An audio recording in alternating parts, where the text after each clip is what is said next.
Hi everyone, good afternoon. My name is Cameron Rowe. I will be the facilitator for this event this afternoon. I am one of the crafts people over at Codurance, and today we will be talking about launching a team or team launch, starting it right. So this is an event that's based around launching a new team or starting a technical coaching engagement with a pre-existing team as well. And really, this is going to be aimed at people who are maybe a technical coach, a team lead, or just someone who's involved with a technical team and wishes for them to succeed. Going to be covering a lot of things here. So we've got some main aspects like purpose, why we do something like this, alignment, which is how we would do something like this, and the context, which is self-explanatory, really the context of the project or the team or the work surrounding this kind of engagement. And we'll be covering some tools and some models as well to help you achieve the goals here. The person leading the talk today is José here. José, my pronunciation in Spanish for rolling R's fails me sometimes, so I'm going to screw this up, José, sorry. But that's Rodríguez, Huerta, Managing Director and Software Craftsperson at Codurance. So with that being said, I will I will quickly say I will be looking at questions in the chat as José goes along and discusses the topic with all of us. What I will try to do is when I see a question come in, I will see it, but I will try to get maybe 2 or 3 questions together before I attempt to interrupt José at a good point, just to make sure that we don't interrupt him every few seconds, so we get a good flow. And I'll do my best to keep on top of those questions. So I will be looking at them. And we do encourage questions as well. So we really want this to be quite a conversational event and really do get involved as much as you'd like to. So I think that covers everything I want to start with. So with that said, I will pass it on to José. Thank you, Cameron. That's a very nice introduction. So welcome, everyone. This is actually the third session on a series that we're doing on technical coaching. I gave the first session was on an overview of everything that, let's say a technical coach would need to know, about. And like if you're interested in going into that route, or you want to learn more or whatever, what areas you could explore and so on. The second session that we did was dedicated to goals and baselines. So how to assess the situation of a team, where it is, and how to set goals and so on. This session, we're going to be talking about launching a team or starting a new engagement, and as a technical coach, that may be a bit different than what you do normally. Like you're probably used to kickoffs for projects and this kind of stuff, and that is something that we're going to be covering. As Cameron said, and as the previous sessions, this is going to be very conversational. I really like the back and forth, so I'm going to start with a question for you, right? Which is, we're talking about launching a team. So before we go into what that means and all of that, what is a team for you? And now to get the ball rolling, if anyone wants to jump in.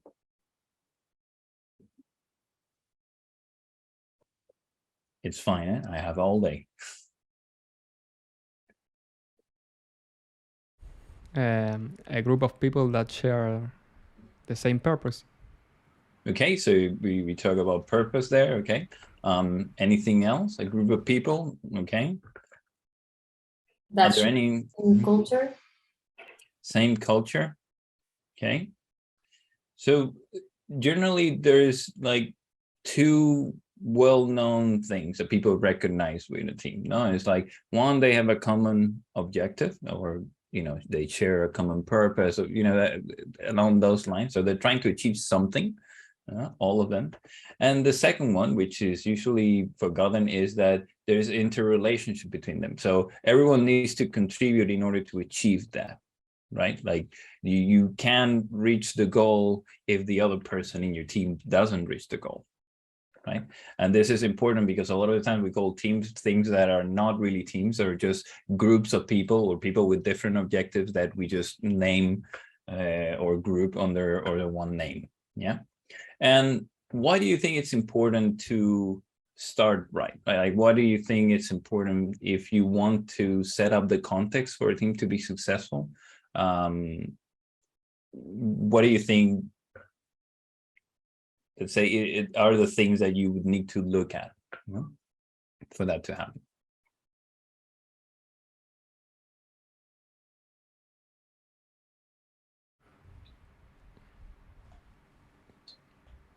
The team context.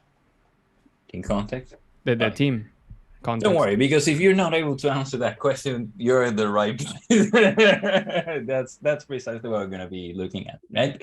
So so overall, yeah, what would a bad experience, let's say, starting a team or starting an engagement look like? Like, we've all been part of this, right? Like, have you been part of a dysfunctional team?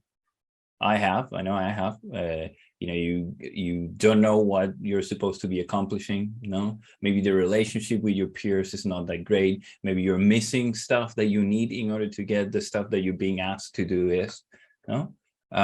So what are some of those experiences that you've had in the past? What tends to go wrong when you don't start right, or when you start an engagement? Let's say if you're a technical coach and things start unraveling.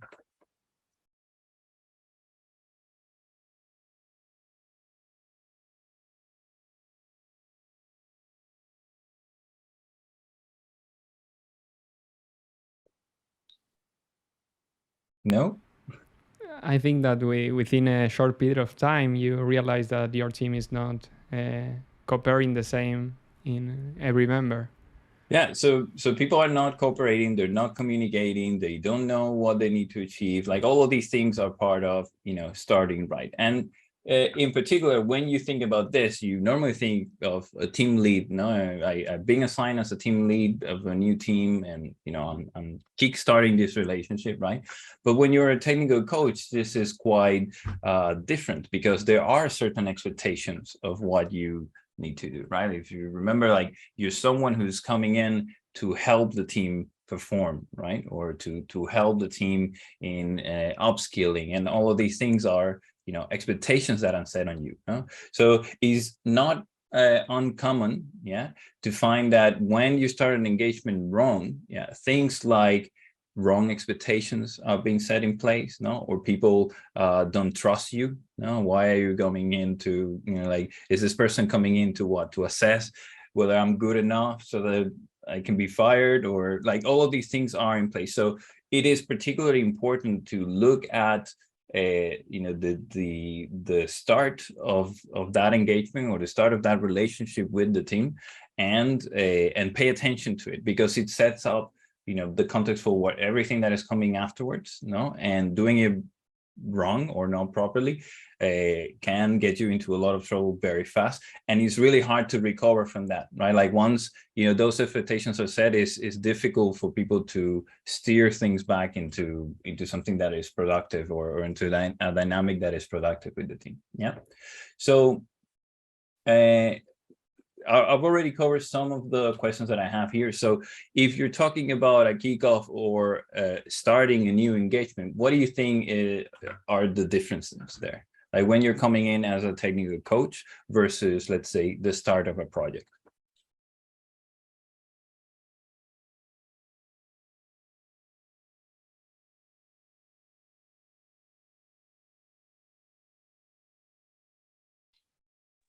Yeah, some people in the chat there. Yes. Adding, yeah. So someone says, on a bad start that I experienced, there were endless complaints about code style and practices on the project, and every day holy wars about it, and all of this, right? So yes. So going back to the question that I was mentioning, where, you know, compared to a kickoff, and compared to, you know, starting a coaching engagement versus compared to a kickoff, right? Like, in the kickoff, you're trying to set the context for success for the team, but you're giving context and looking at I would say, some things that are common, yeah, and some other things that are not that common. So a lot of the times the kickoff for a project is very task focused, right? Like, what do we need to accomplish by when, who are the main stakeholders, what are the features in the project, that kind of stuff, which is all important, right? To be able to do the job. But is it everything that we need to look at? No. So to summarize that, for me, the launch is about 3 main areas, right? And again, depending on whether you are doing a kickoff or you're doing technical coaching and so on, these for me are always there. Yeah. One is purpose. So you're trying to understand the why of why we're doing these things. In the case of the engagement, is why are we doing, why is this person here, right? Like, why are they coming to assess or whatever, or how I know? You trying to understand the context, right? Like, what are the constraints that we're working with? Like, what is the current status of our product? Like, all of these things, to create that common understanding of where we are. And then you're trying to create alignment specifically, or more so around the how are we going to get there? Or how do we want to do this together? And again, when you're looking at it from that perspective, you're looking at those 3 areas, and you come in as a technical coach. A lot of the times that takes a different shape of compared to what you would do in a project, or in a kickoff for a project that a PM is running, or something like that, right? In particular, when you're talking about purpose, a lot of the times you're doing a purpose around the product, right? Like, why are we building this feature, or what is it that we want to accomplish in this product? And that's fine, but that's not directly related to individual motivations, or it's not directly related to the team itself. Yeah. So a lot of the times you want to look at what we would call a vision for the team, right? So you're coming in to help team. It's really difficult for them to be engaged with what you're doing if you're not able to give them that common goal, that thing that they're working towards, beyond the piece of work that they're doing at the moment. Because let's face it, the piece of work that they're doing at the moment may not be the greatest thing that they have to work on, right? Or it may be difficult for them to feel realized with that. So that's one big area. So when we talk about vision, for instance, in this case, what do you normally associate with that? Repeat. I couldn't hear it. Sorry? I couldn't hear you. Could you repeat what we associate with? With vision, yeah. When we say, we need to provide a purpose, and we're talking about the context of technical coaching, or the context of, helping a team evolve. When I'm comparing this to, right? Like, you're doing the kickoff for a project. That's one thing that's very clear. Now, what's the vision? It's usually the vision for the product. It's like, we need to do this by this date or whatever, right? Like, you're trying to give them that overview, and try to get them engaged over that. But when you're doing technical coaching and you're coming in to help a team, achieve that other product vision, right? When I talk about vision, what comes to mind? Like, what do you associate when I say, oh, we need to create a vision for the team? Like, what do you associate with that? You're muted, Emmanuel, I think. Sorry, my bad. I was saying that, yeah, like you said before, we identify where we are, and the vision is how could we create a small roadmap into the steps that we could do towards the goal. But that's a roadmap, right? Yeah. Like, that's already going into execution, right? Yes. And this is the thing. Like, a lot of the times you start, oh, let's do some technical coaching. Okay, I can start telling you, let's pair, let's do this session on TBD, let's do. But all of those things are activities that I can start teaching you content, right? But what we're talking about is something that goes before that even, which is, why would you care about any of these things? What is it that you personally, or you as a team, want to accomplish together, right? Maybe something about values? like there's something about that. Yeah. So a lot of times you associate vision with, this watered down phrase, a very generic phrase, no, or we want to blah blah blah, some really corny stuff, like lots of company visions and stuff like that. And there's some of that, right? Like what you're trying to do when I'm talking here about vision is I follow, let's say, the description or the definition that Jim Collins gives. I don't know if you know who Jim Collins is. Have you heard of a book called Good to Great? No? Check it out. He's a researcher, has done a lot of work on that. He studied a bunch of companies that did very well over years and years, right? And trying to figure out what it is that they had in common and all this stuff. But part of his research includes this vision aspect, no? And Jim Collins says that a vision is kind of it's this kind of yin and yang kind of shape, where you have two parts, right? You have a part that kind of gives you an idea about what the ideology is, and a part about helping you envision what the future looks like. Yeah, and those two things complement each other, right? When I say ideology, we're talking about core values. Someone said values over there. Yeah. So what are the guiding principles that we have? No, the underlying values that we, what are the things that we pay attention to? Yeah. It also includes purpose. Yeah. Understanding purpose as something that goes beyond a particular goal. Yeah. And here I'll give you an example, to eradicate hunger in the world. That's a purpose. That's not you're not going to reach that, right? Like that goes beyond, to make people happy. That's, I think, Disney's thing. No.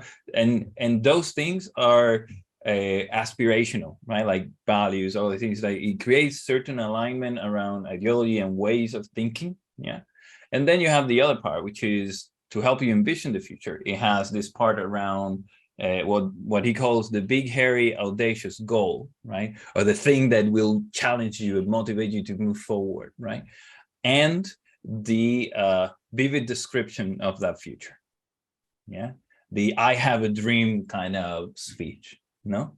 And the interesting thing about this is that when I'm talking also about vision, I'm not talking about specific set of words that you put together. I'm talking about ideas, right? It's like this meme that you're creating together as a team. And then when I explain it, or Emmanuel explains it, or Cameron explains it, we're all talking about the same thing, and you can recognize the same things, but we're all explaining it with our own words. It's something that we can ourselves make our own. No, and at the same time serves to align and to make decisions about what we want or we don't want to do, right?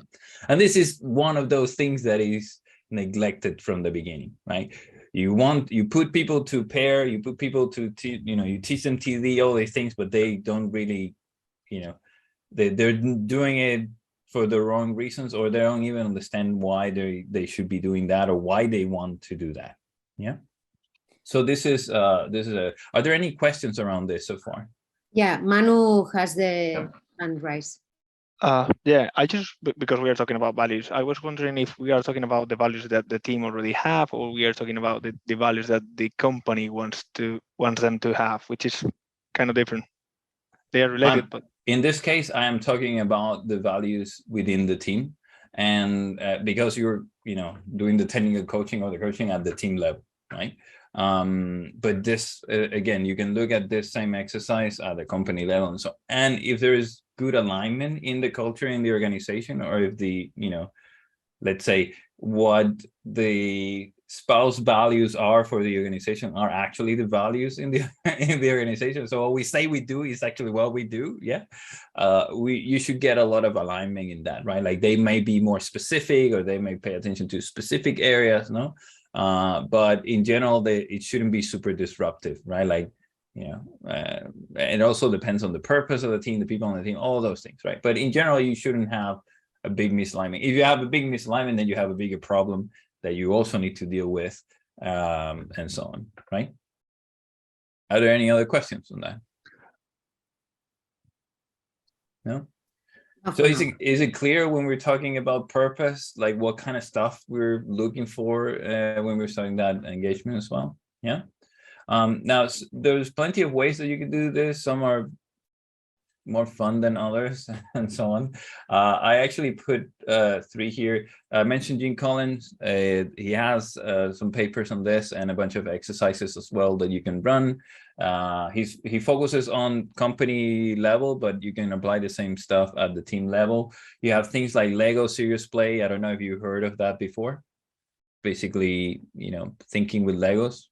It's a bunch of facilitation technique. Now, it's really cool. You can set up a workshop for the team to build, with Legos, what their vision is, all that stuff. And you have all the techniques like remembering the future and things like this that would help you help people solidify what that vision looks like, right? Like when you're talking about, we want to be a guide for, I don't know, how things are done inside the organization regarding quality, or we want to be whatever, right? Like, or we want to have 0 bugs, right? Like that's the purpose, 0 bugs in the product or whatever. Like those are parts of that vision. Yeah, you need to start fleshing it out, because 0 bugs doesn't really tell me a lot about, that it doesn't help me create an image, right? So there's a lot of stuff that you can do, exercises like remembering the future, right? Where you kind of help people land that vision, what it means, or what it could mean, right? Like they can create these images of how that maybe that means, we have really good quality gaze in place and we're able to deploy to production, super often, like 100 times a day, and we catch things before and all of those things are part of making that explicit. Yeah. So there's another aspect here, which I'll talk a little bit more later, but I already went through in the goals and baseline, a bit, which is about the context, right? Where are we today regarding, for instance, the team? Is the team ready to do what the stuff that they want to do? Maybe they want to be a reference for how software is built in the organization, but that's not really where they are today, right? Like there's a lot of work to be done. So assessing where people are and understanding what that context is and creating a common picture of where people are, is quite important in this case. And there's a bunch of exercises or areas that you may want to look at, things like, how the architecture of the system looks like, what our path to production is, how our quality or testing strategy looks like, and some other areas around team development. Do we have the skill sets that we need in order to achieve those things, and so on and so forth. I will go more in detail here around team development and team development models, because it's quite important when you're setting up that initial context. And then there's the alignment part, right? Which is, do we agree on how to get there? Because that's the other thing. We may be in agreement about where we want to go, but getting there is everything. What steps we're going to take, and so on, and how do we want to take them? Yeah. So far, how are we doing? Do we understand the why and some of the what needs to happen when you're starting a new engagement, where you're approaching a team launch with a new team? Yeah. I think so. All right. Well, so one question for you. Is it possible then to launch a team that is already working? What do you think?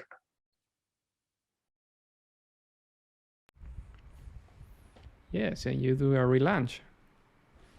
You do a relaunch?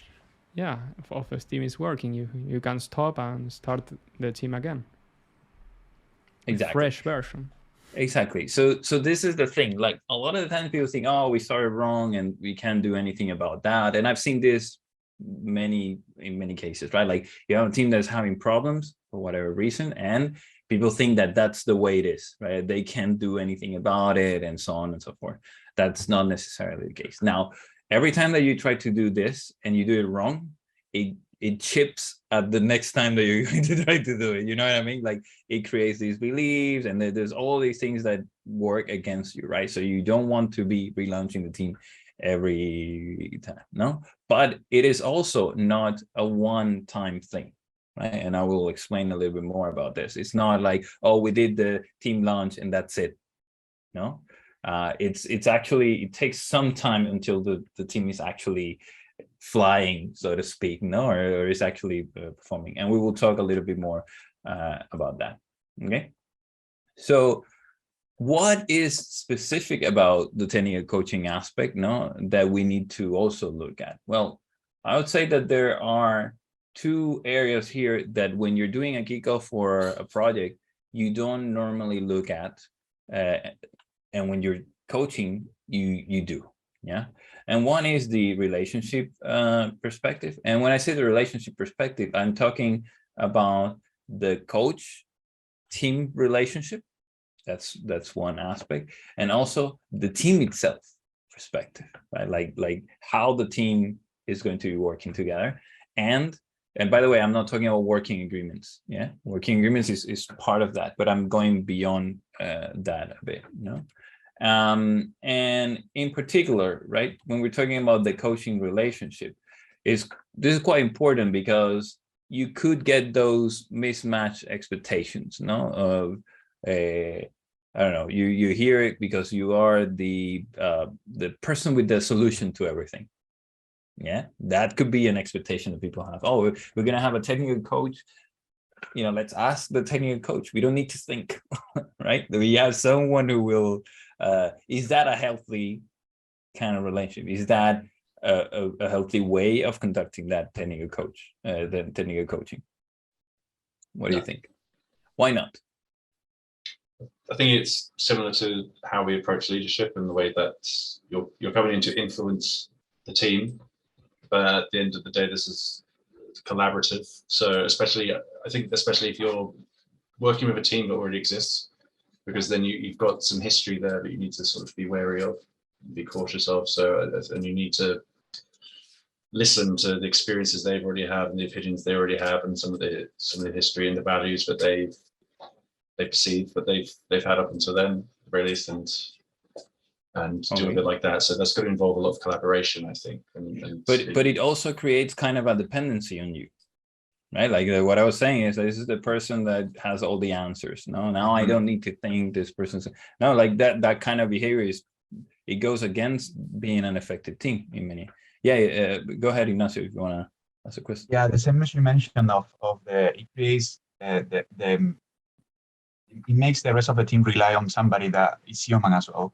As a human, he or she can commit errors, and if that error is dragged out, all the, let's call it command action or whatever, it should be a flat hierarchy, but it can produce problems, because if I keep relying on somebody that may commit errors and I don't actually question, question why I'm doing what I'm doing, I will end up doing something wrong somehow. That's part of that, because at the beginning I asked you what a team is, no, but then there's a follow-up question to that, which is, what is a great team? Right? Which is, you know, you want that autonomy, you want people to actually be contributing and solving it. If you suddenly become, you know, lots of hands and one person thinking, that may not be the best that team can be, right? So completely on board with that. And, you know, there's a human factor and all of these things, no, that are also related to that, right? And there are many types of teams. You can have, you know, flat hierarchies, there are more hierarchical organizations and so on. I'm not going to go too much into that. But yeah, the idea is you could be creating a relationship that is detrimental to what you're actually trying to achieve for the team if you don't set those expectations properly. Yeah.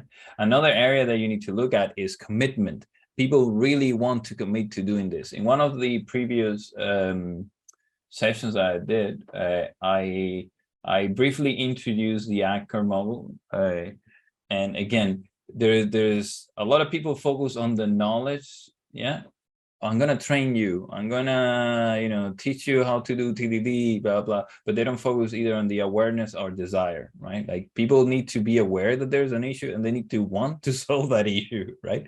So a lot of that is part of that. Now, if you don't get that commitment, then whatever it is that you're doing as a coach, or as a technical coach, by the way, I'm using the term technical coach and coach in distinctively here, because although this is specific for technical coaching, it's tools from coaching in general, right? Like this would be applied, in this context, or if you're a team lead or whatever, right? Like that, it would still be quite valid, right? So if you don't get that commitment from the beginning, and it's going to be difficult for you to be able to affect the team in a positive way, no?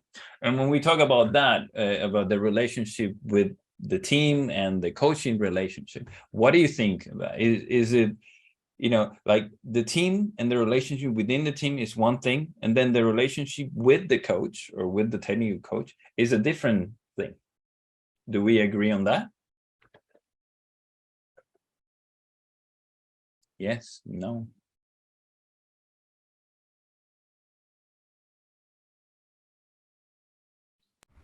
I think that we are doing the things that we said we have.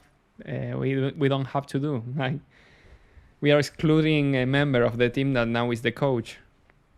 I think it's better if we all work like horizontal. Okay. So So if we all work horizontal, this has nothing to do with horizontality or pyramidal or any of this stuff. Like I agree with the we're excluding someone from the team, we're giving, but that is the case, right? This person is coming in to do something that is different. This is not an internal coach, let's say. And even if you are an internal coach, even if you are part of that team, and you're suddenly taking on a coaching role, it is still important for you to clarify what the expectations are. Yes, you're a member of the team, but you're also coaching the team, right? And that is quite important as well. I think you have to be like close to your client. So in this case, I think the coach should be closer to the members. That's why I'm saying we're in agreement. It's okay. We're in agreement. I'm not talking about how far away or whether you have authority or not. Authority is actually part of how you define that relationship with the team that you're coaching. Yeah. So that is something that you need to be explicit about, whether there's also authority involved, and this is precisely what you need to talk about these things, right? Is it again, am I a coach, or am I consulting, or am I managing, or am I this is quite important, because again, you may be using the terms interchangeably, but they're not, and people may be confused about which hat you're putting on at which times, and they may be confused about the expectations around that as well. And when you're coming in as an external coach, for instance, and by external I mean external to a team, etc., or even external to the organization, there are also expectations on you to deliver results and all these things as well. So you have to deal with all of those things at the same time. And it's really easy for that to go to hell really fast if you don't pay attention to it. We have a comment in the chat from Mauro that sort of speaks to that as well. I don't think the coach should be regarded as a member of the team. The coach is supposed to eventually leave, not become indispensable. So that is part of the that's the point that I was touching on before, Mauro, where you don't want to create that dependency. You remember when I used the term, the person with the solutions, etc., right? Whether you're a part of the team or not, that's very, if you are coaching as a team lead, you will be part of the team as well. It's not as easy as, no, I'm not part of the team. You are part of the team. You still have the same goal. But you're taking on a role, in order to enable the team to do its best. There is peer coaching as well. Yeah, so this is again a role that people are taking in the organization or within the team. But when you're making it a formal thing, then you need to talk about this stuff. It's no longer, oh, we sit down together, let me show you how to blah blah. No, it's like if you're taking it on, then you need to make to be explicit about it. No. Now, when I talk about the relationship in the system, by the way, I call system, the team, but it doesn't necessarily need to be the team. It could be more stuff around that. Yeah. And the coach or the person that is taking on that role. And the reason why I say it may not be just the team is that as a technical coach, the system may go beyond the team, because the team may have dependencies with other areas in order to do their jobs, etc. So that your area of influence or the system that you may be coaching may be bigger than just the members of the team. Yeah, so that's important as well to know. For instance, the team's manager, or the product owner assigned to the team that is, in a different country or whatever, right? Like that's what I mean. Yeah. So the other thing here is the relationship between the team, yeah, and the relationship with the coach. So these things need to be quite explicit when you are working there. Yeah. Now, one thing that is super important as well is to, you're making those explicit, but you're making them explicit in order to nurture trust. Trust is at the center of being able to influence people to help them. Yeah. If they don't trust you, it will be very difficult for you to do your job properly. You may teach them stuff, but that does not mean that you'll be able to effectively influence them. Yeah. And part of that is for me, there are three things, and this is again coming from coaching in general. There are three things. No? So there's one that is like everyone is right in part, yeah, even the coach, or even the technical coach. And this is looking for people to be able to look for the 2% of truth, in what the other person is saying, right? Like this is meant to go towards keeping an open mind, and helping the communication, even if you disagree with someone or someone's point. Yeah, this is quite important. Yeah, and recognizing that people are looking at the elephant, from where they're looking, and someone is touching the trunk, someone is touching the leg, but we're all looking at the elephant, right? Like we're all touching the elephant. If you know the blind guy's metaphor thing, right? Then there's also the what happens in Vegas stays in Vegas part, which is, you're going to be talking about difficult stuff. You may be talking about, personal stuff. Someone may be sensitive about, how someone gave them feedback on their code, or stuff like that, right? And, they may cry. Who knows, right? So it's important that people know that they can be themselves and they can open up and they can say the stuff that they think, I don't agree with what management is doing because X, Y, Z, without thinking that that's going to come out. Yeah. And that's going to have repercussions. Otherwise, they're not going to be able to trust you with the issues that they really have. Yeah. So that's quite important as well. And the last one is no secrets, right? And this has to do with something called triangulation, which is, let's say that we're in a meeting, and Cameron and Emanuel are there, right? And we're talking about how we're going to approach the next feature, and we get to some agreement, blah, blah. And then we come out of the meeting, and Emanuel comes to me and says, you know what? I don't really think that that's the way that we should do this because blah, blah, blah. But in the meeting, he didn't say anything or didn't, so that in itself is not the problem. Like you can disagree and you can, but what you cannot expect, is that if you come to me and say, hey, I disagree with how we're doing things and you didn't say anything, I'm not going to be able to, that I'm going to keep a secret for you, basically. That I'm going to be because that erodes trust. Yeah. So basically anything that you say can be shared within that area. And then on top of that, you can add a bunch of other things around the relationship. This is actually one tool that I would like you to take away, is what we call a DPA, or a design partnership agreement. Let me show you some examples of some of that stuff. Yeah. It involves general values that you want to see within the relationship of the team. So basically, what kind of things do we need in order for this team to do its best job possible? Like, what are those values? What are the things that we need? Yeah. It involves a conflict protocol. So how do we want to be when we are in conflict, when we don't see eye to eye, when we don't know? And you make those things explicit as well. Yeah.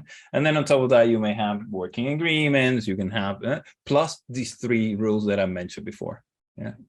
And the thing with this is that when you run this exercise with people, a few things happen, right? The first thing is what you're putting here is stuff that the team agrees on. So basically, once you finish this and you align everyone and everyone understands what we mean by transparency and what we mean by trust and what we mean by good communication, and you're giving examples and everyone's aligned, yeah? Everyone needs to explicitly say that they will go along with this. And this is something that they will respect as a team. Yeah. And if someone that says no, then you need to discuss it again. Maybe there's something there that, you know, there's misalignment there. Maybe you need to take something out. But until people commit to using this and they agree to this, there's no way that you're going to get anywhere, right? It will just become an empty exercise on, you know, platitudes, right? Oh yeah, communicate, kumbaya, all that stuff, right? Like, and then when we have problems, we don't talk about shit, right? Like everything's good, but I go and I, you know, whisper behind someone's back or whatever, right? So that kind of stuff, you know, is essential. Yeah, that not only the team builds this is a live document, right? Like they can change it because it's a team agreement, right? Like it's an alliance that they themselves have designed. So as the team evolves, it may need different things. It may, you know, remove some things that they no longer need and all this stuff. So this needs to be an ongoing conversation for the team. Yeah, but it needs to be something that everyone is on board with.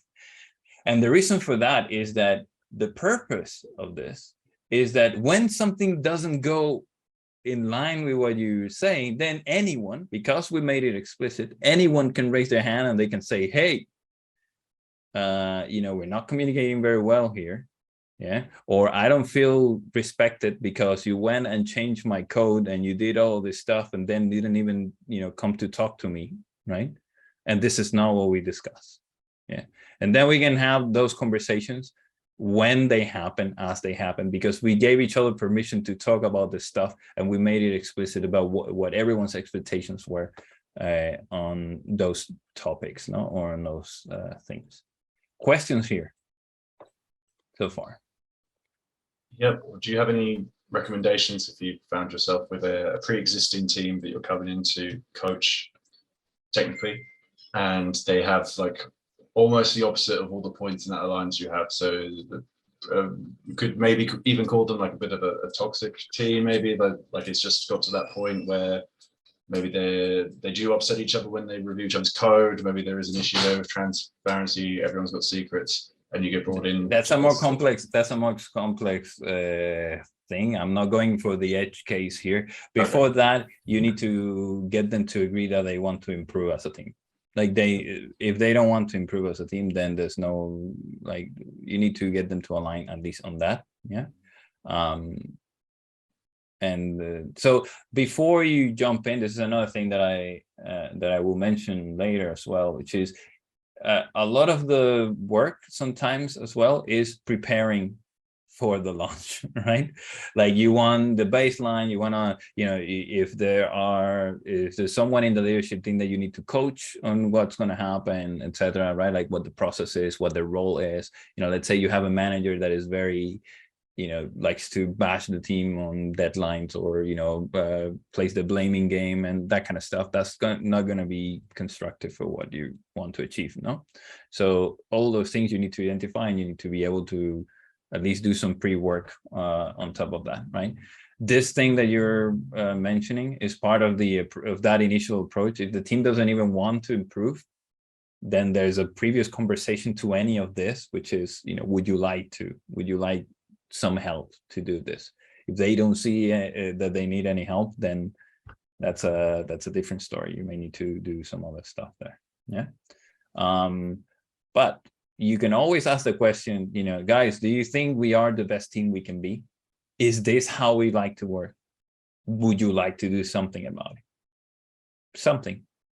Doesn't need to be a big change. No, at least let's start by having a conversation. No? So those are very valid questions that anyone can bring up, especially if you are in the team, no? And and you can start that conversation. Yeah. So again, we already covered how the team uses this stuff. No, it's good to turn it into a totem. So it's good to turn it into a thing that people actually see. It's not an exercise that you did once, pasted some post-its on the wall, and then went away, and that's it, right? You want people to have it fresh, top of mind. So you print it, you make it nice. I'm not saying that the ones that I show you are nice, but you know, they're better than just Word, with a Word document, no? And you have that, close to them, right? You bring it to your meetings, you bring it to your code reviews, blah, blah, and to just make it part of your day-to-day to bring this stuff up. Sometimes some teams, before they know that they're going to have a difficult conversation, before they know, they bring it in and they say, oh, guys, before we go in to discuss this, maybe we should take a look at this agreement that we had. No, remember what we wanted to? Yeah, good. Everyone's got it on. Okay, so now let's discuss. No. So it's very helpful. Yeah, I know it's not technical and it goes again a lot of the stuff that, but believe me, you can explain someone, how to do TDD, what the testing strategy is, etc., etc. If they don't talk to each other, if they're not able to even, agree on stuff, it's not going to get anywhere. Yeah. And again, it's a live document. You want to go through it and stuff and review it regularly. Yeah. So one of the last things that I want to look at, or let's say the last blog around the team launch aspect that I wanted to look at is, how do you know? Now, there's a question here around whether the team is ready for what it needs to accomplish, or if it's ready to be successful, or to be an effective team. Yeah. And here, you don't have to come up with this stuff, right? Like, there's a lot of research on what makes an effective team, independently of whether it's a software development team or not. Yeah. And the foundations are there, right? So I would like to share with you some stuff that has worked very well for me, and it's based on academia research and all of it. So I very much recommend it. And it's basically, if you want to know what factors are essential for the team to be effective and whether those factors are in place, I recommend using what is called the Hackman model. Yeah. Richard Hackman, researcher from Harvard, is dead now, but came up with a model that looks into 5 areas that enable a team to be, let's say, effective. No, enable the effectiveness of a team. Yeah. Oh, sorry, I just remember another thing, which is making explicit the purpose of the coaching engagement. So again, there's a whole spectrum when you're coaching a team on where you can affect them. No. So that is also part of clarifying what your role is, or what it is that you're there to do, whether it is focusing on the task or the performance of the team, or whether that's just the facilitation, getting them to do the stuff, or whether it's for helping them develop, helping them engage with the wider system. All of that stuff is part of that clarification that you need to do. Yeah. But going back to Hackman, yeah. So some of the stuff that he found, is first is what makes an effective team. And for him, effective team is a team that's able to satisfy internal and external clients. Yeah. So whether you're working for an external client, or you're working for some other department, or for your product owner or someone else, yeah, and they are able to develop their capabilities to perform in the future, so they're able to continue evolving, so they're able to learn and improve. Yeah. And that's the members find meaning and satisfaction within the group, or meaning and satisfaction within the team. Yeah. Again, going back to vision, going back to purpose, going back to all this stuff. that we talked about. Yeah. So what are the 5 factors model that he came up with? Well, these are the 5 factors. Yeah. So what he calls being a real team, compelling direction, enabling structure, supportive context, and expert coaching. Out of all this stuff, expert coaching, according to his own words, it's only about 10% of the impact. Yeah, everything else has much more impact in how effective the team is than having a coach. So this is another thing that you should, help people understand if you're going to do this. It's like you're not the solution. Like if you're going in as a coach, it's not like because you're there suddenly the team is you're going to enable a lot of things. You're going to act as a facilitator for a lot of that stuff. But again, that's only a part. So this is why as well, starting well is quite important. Yeah. So what do they mean by being a real team? Well, they have a shared task. Yeah. So there's interconnection. The team boundaries are clear. It's clear who's inside and who's outside of the team. I don't know if you've seen this, but I've seen plenty of teams where people come and go all the time, and they you don't really know who's taking care of what. You don't really, so that's quite important. Yeah, and stability in the membership is also quite important. When you have a team that is constantly being pulled out and pull apart, putting back together, etc., that's not really going to help. Yeah. Compelling direction. We already talked about vision, right? But are you able to provide clear goals? Yeah. And again, they have consequence and they're challenging, right? If the job is too easy, not great. If the job is too hard, not great. It needs to be the Goldilocks challenge, so to speak. And then it needs to be consequential. This is another thing that a lot of teams lack, which is what's the consequence, right? Sometimes I speak to teams and they're like, hey, but if we deliver the feature today or we deliver the feature, a month from now, what's the difference? Yeah. They're not I mean, it doesn't mean that there's no difference. Yeah, it just means that they see no consequence, right? So all of that stuff is part of creating that environment. Yeah, of course you want supporting context. So how the organization supports the team. Do they have the things that they need? Do they have the support for developing? Do they have the right incentives if they need incentives? No, one thing that could happen is that the context in which they're working provides incentives for the wrong things.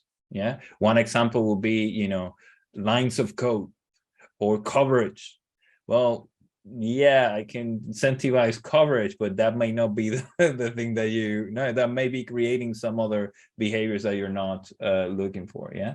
And then last, some expert coaching, whether that is internal or external, peers, etc., yeah, to facilitate that. Yeah.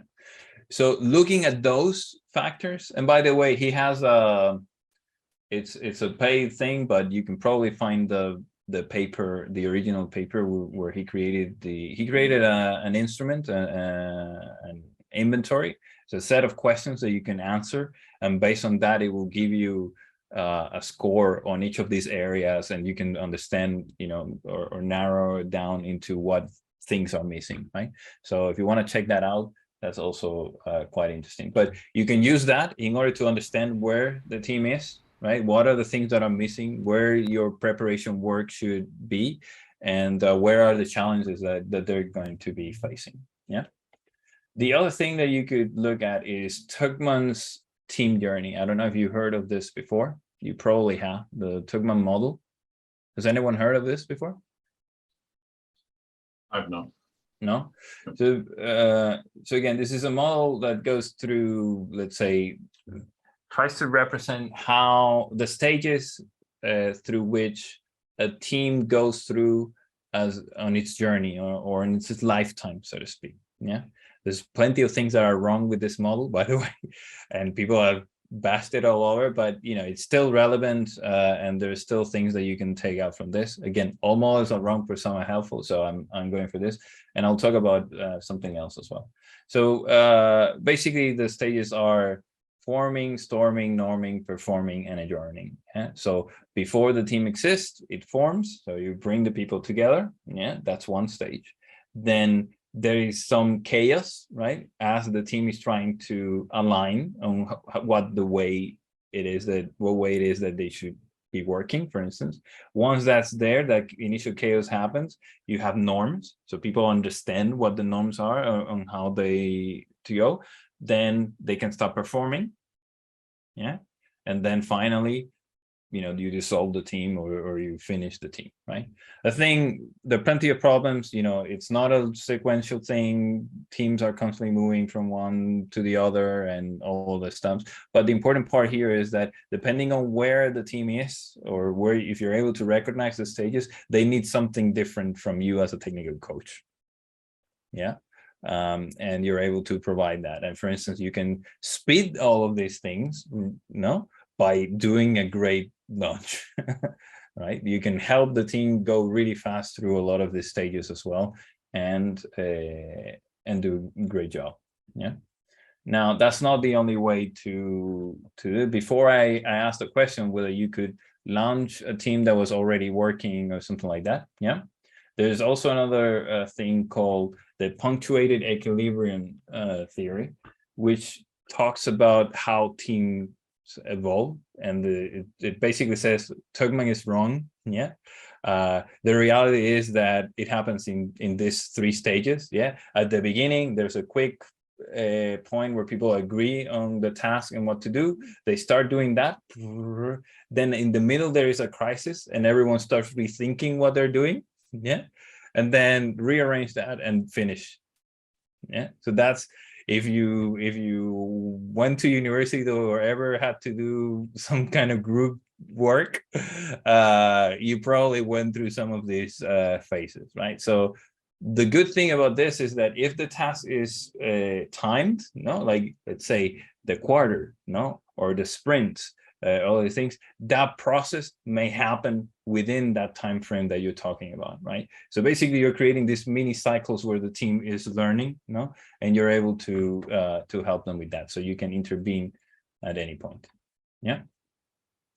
And the last thing that I wanted to show you on models that could help you with this is the Patrick Lencioni model, yeah, where he talks about what he calls the 5 dysfunctions of the team, or the things that if the team doesn't have them, it will be very difficult for it to be able to perform.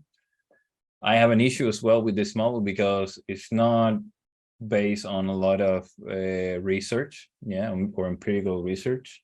But hey, it's a triangle and it's easy to explain. So, but it has some good things that I do share. For instance, absence of trust as the base of this thing. Like if you don't have trust, it will be very difficult for your team to work properly, yeah, and do what you need it to do.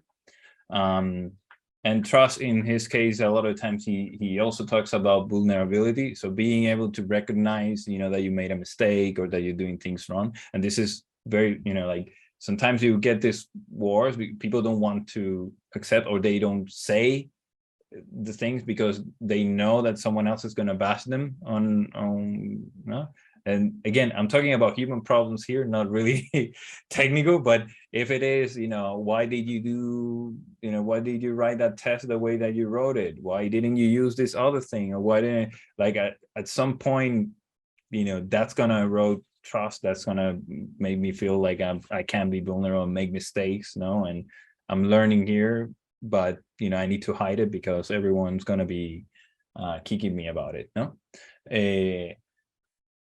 which takes us to fear of conflict. So a lot of the time people want to avoid the conflict. It's not like the conflict is not there, and conflict is something that a good, effective team needs in order to be effective, So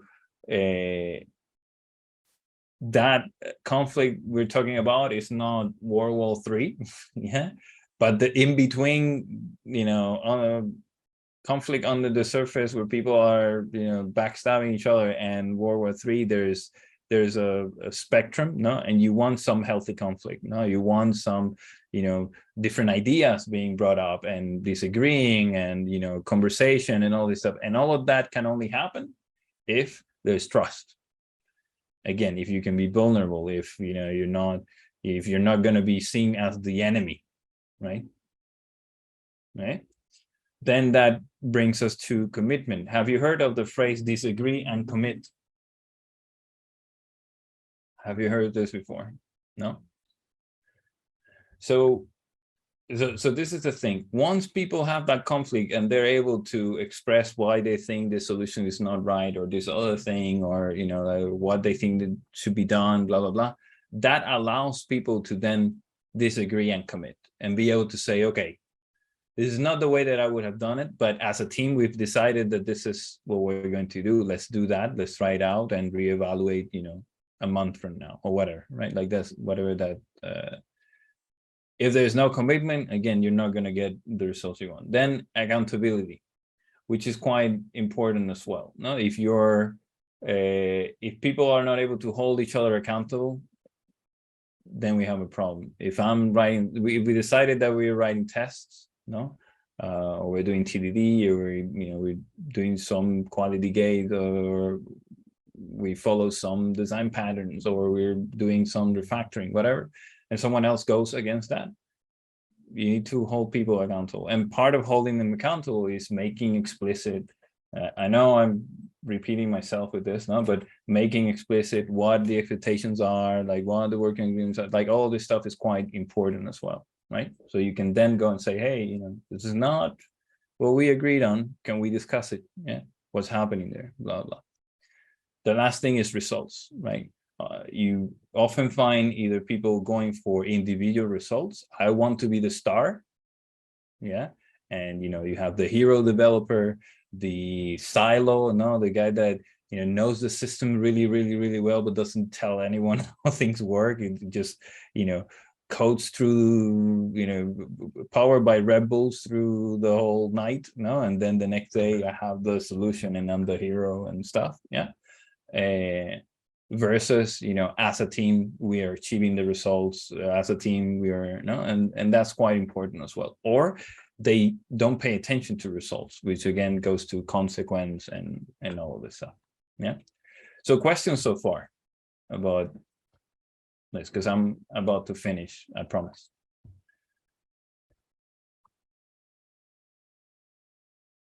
Questions on the models, on how to use them, or what are the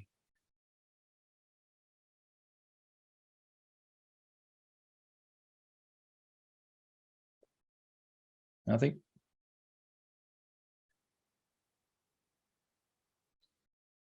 Okay, so let's do a quick pass on then how would that first approach look like. You start with an assessment. I already mentioned this baseline, the goals, you use the models to understand what the current context is, blah, blah. It could be technical, or it could be just team conditions, the factors that we mentioned before. Yeah. You have the coaching for team design. So there may be some legwork that you need to do beforehand as a technical coach, either coaching the manager or the team lead, or, maybe some stakeholders about what's going to happen, what's, how they can influence that, what they could see, blah, blah, like all this stuff. Then you go into the team lounge. Yeah. Which would be more along the lines of what we discussed, clear agreements, understanding what the context is. So the three things that I mentioned before: purpose, yeah, context, and alignment. Yeah. Then you can start doing the individual coaching, the ongoing coaching for the team, and do your pairings, do your training sessions, do your mob programming, talk about the architecture, do your whiteboard, blah blah, whatever it is that you're doing, on the technical side, on the skill side. Yeah.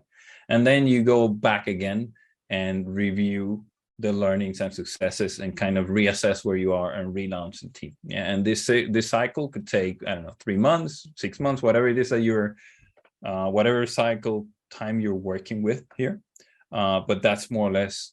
So you're constantly relaunching the team, because as it evolves, it requires new attention, so to speak, or there are new things that you need to look at every time. Yeah. Okay, and that would be it. That would be the end of the talk. We basically went through the why is so important to do great launch. What are the differences with, you know, a kickoff and so on? Why would you care? Or if you're a technical coach or a technical lead, what are the things that you can do? We talk about the what needs to go into that. You know, both from the perspective of a technical coach and in general, technical coach, relationship with the team, etc. And making things explicit. And we went into the how as well, right? Like, how can you make those things explicit? How can you understand what is missing for the team, etc., etc. I didn't go into a lot of the into the technical areas, like how do you do, I don't know, path to production review or a quality, you know, like these things are topics on their own. I will be covering a bunch of things later when I talk about, you know, the topics that you normally teach, or some of the techniques in particular that you use to teach people, like mob programming, etc., etc. So I didn't go into that, but I hope that it was helpful enough. No, if you're going to be working with a team, or you're already undertaking, you know, some technical coaching, maybe it's a good time to rethink, you know, making some things explicit so that your job can be easier as well, no? And you can help the team better. I will be sharing the link to this mirror board. It will only be a read link, but you're more than welcome to ask questions now or later if you want, to understand a bit more, you know, how we go about doing this stuff. Will that be on the video description? Yeah, that will be on the video description, most likely. Cool. Right. Right, one last opportunity if anyone has any last minute questions they might have thought of.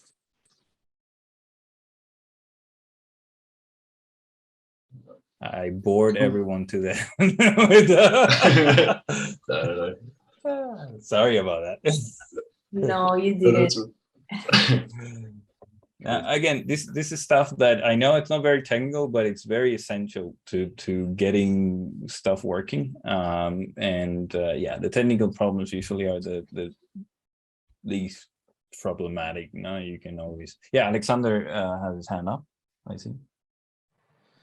Okay, I got a question. I'm not sure if you already said that, but I can ask you myself, how do you manage to, how do I say, to make someone from your team to understand when you are trying to correct something they're doing wrong?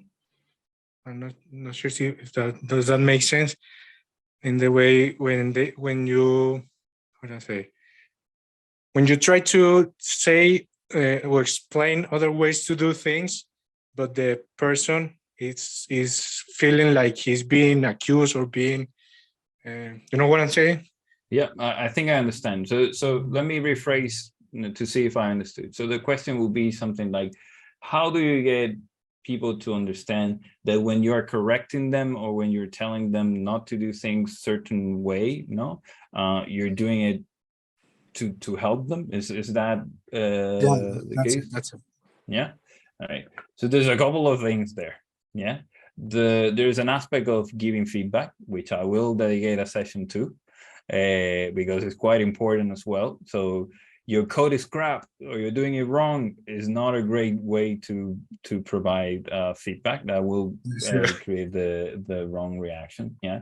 And then going back to something that I already mentioned at the beginning, the ACAR thing is awareness and desire, right? Because what you're trying, and again, when you're going there and you're saying, hey, you know, this is the way that you should do it, no, or this is the right way, no, according to your world, or this is the wrong way, do it this way, no.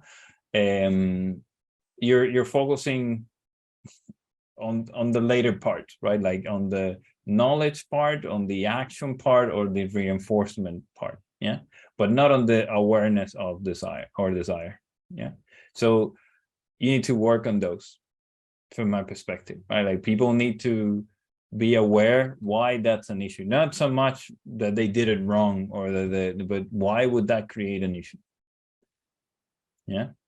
And again, it's not easy and not everyone, but it goes back to, if you're trying to help someone doesn't want to be helped, that's not gonna work as well, right? Another mistake that I see often is you get hired by, I don't know, the manager or the VP of engineering to come in and fix them. No, you're coming as a technical coach to fix this team. That's not a great approach to the relationship, as I said in the beginning, right? If people don't want to be helped, that's, you're not going to be able to coach them, basically. So it's, I don't know if I know it's not a great answer, but it's it's what I find. Yeah. Okay, thanks, Alex. Any other questions?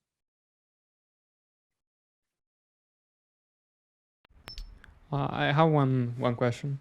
So sometimes the members of the team realize that this is a great way to be in when they are in the middle of the path.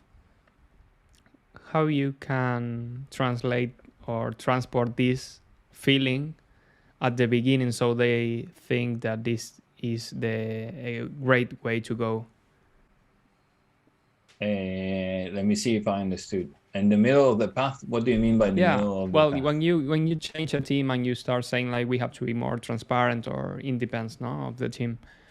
So maybe if you never worked with transparency and to be open and to don't have secrets with your teammates, you don't realize the beauty of it. You get, so you have to wait to practice this, to be free and all that stuff.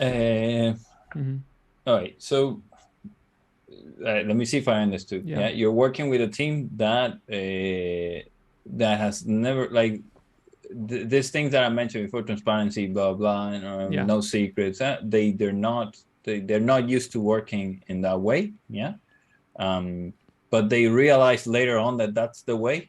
Yeah. Or you want to make them realize. That's what happened to me. That was what happened to me before. But then take advantage of that. If it already happened that people do want that, then you can apply all of this stuff already, right? And just make it explicit. Yeah, but I can't show the benefits. They then don't see it. They want ownership and they want to be closed and have their own responsibilities, and I don't know how to show them. Yeah. Listen, it's a bit like I cannot. Like, I don't know the context yet, so it's okay. I can't really tell you a lot there, no? But okay, no problem. When you're saying they want ownership, anyone wants ownership. I don't see a problem with wanting ownership, right? Yeah. Transparency, well, if you say that they want transparency, maybe they are already being transparent, no? They don't want transparency, but they think that what are the things? Listen, transparency and all this stuff, is just what most teams think that they need. Let's put it that way. Why don't you run the exercise and ask them what do they think they need? Mm-hmm. And then based on that, every time there's a conflict that whatever is there doesn't solve, like, how could we have avoided this stuff? Maybe we need to review the what if, we had this other thing and we tried this. It's a living document, right? So you start where they are, everyone agrees on this. It's more important that people agree on what's in there and they uphold it than to have nice words, because then it's just empty words, right? Yeah. And if you use them, if they use it, then you can evolve it into what they need.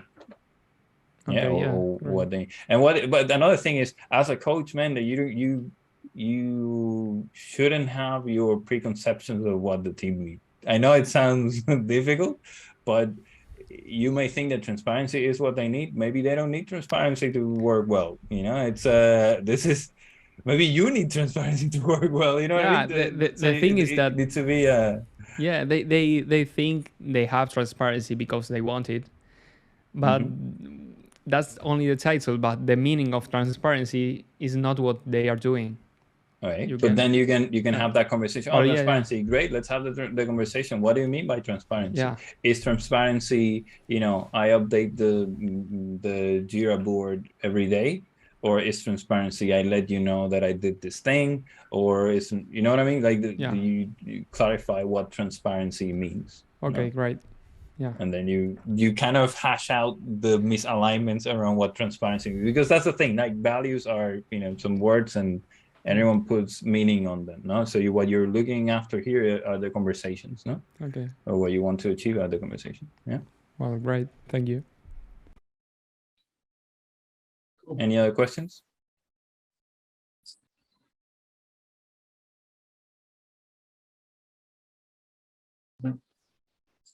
Okay. Well, thank you very much for staying, this late and for, not dying during the presentation.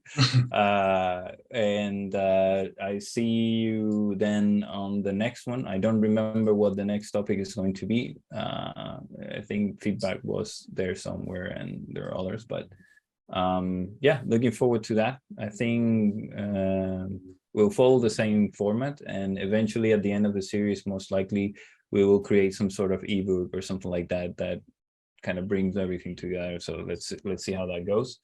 In the meantime, if there's anything else that you want to be covered, reach out, leave comments, that kind of stuff, and happy to, if we know about it or if I know about it, we can add it into the sessions. Okay. Thank you very much. Yes, thanks in the chat. Just jumping in to say that the next one that you were talking about is in October 18th, and it's about helping the team to learn. So thanks everybody for being here, and we'll see you in the next one. Yes, I leave you to Cameron. Cool, thank you. That's the one I need for sure. Cool, thanks to everyone for turning up and being part of this meetup. If you're looking to join any future events, then keep an eye on the Codurance meetup page and on our social media, particularly the LinkedIn page. The video for this particular meetup should be on YouTube in a matter of days. And if you have any feedback for the events of the videos, please be sure to leave us a comment on the YouTube videos. We do check those, we do appreciate it. And yes, it always helps to improve what we do. And yeah, that's it. Thanks very much. We'll see you next time.